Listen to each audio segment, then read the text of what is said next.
we discussed about the goal shift in the education system. But I would like to ask you that as an educator, do you really feel that it was needed in the first place? Was it our first priority? Yeah, it's needed just because of it's a common narrative that education is a right of every child. And as an individual, I disagree. And as a director, though, I completely disagree. Thus, it should be quality education is a right for every child. And we are not giving them the quality education.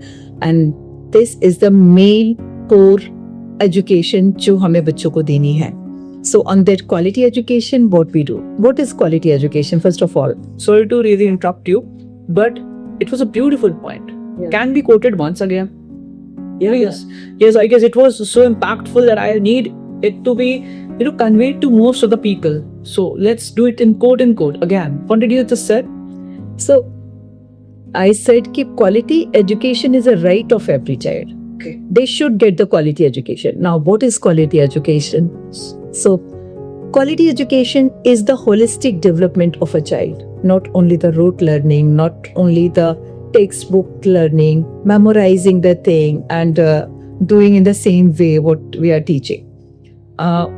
Initially, देखिए होता ये था कि teacher is teaching in the classroom. He is teaching in his best way.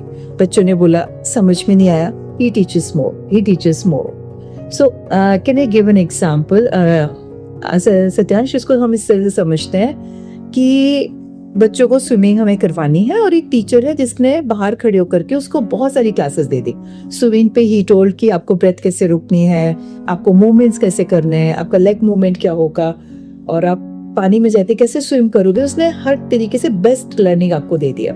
He is a good teacher, उसने बहुत अच्छे से करवा दिया. जब बच्चा वो पानी में जाता है, he is not able to swim. Why?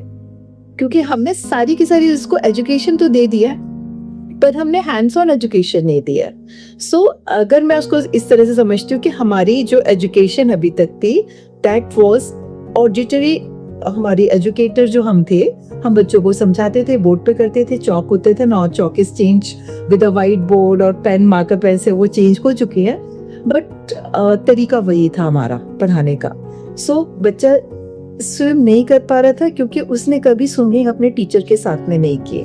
सो अभी हम किस तरह से इनको एजुकेट करते हैं? Like I do in the classroom, I explain them, then we do the group activity we do together. अलग अलग तरीके से होती हैं, हर सब्जेक्टिव होती है. वो बहुत सारी चीजें हैं जो मैं आपको ग्रेजुअली बताऊंगी कि किस तरह से हम एजुकेट करते हैं. But core thing is then we do, then the you do, फिर आप उसे करें. सो हैंड्स ऑन लर्निंग जो होती है, धीरे धीरे आप अपनी रिस्पॉन्सिबिलिटी को शिफ्ट करते हो. ग्रेजुअली आप अपने बच्चे का हाथ पकड़ के उसको वो चीजें करना आप सिखाते हो.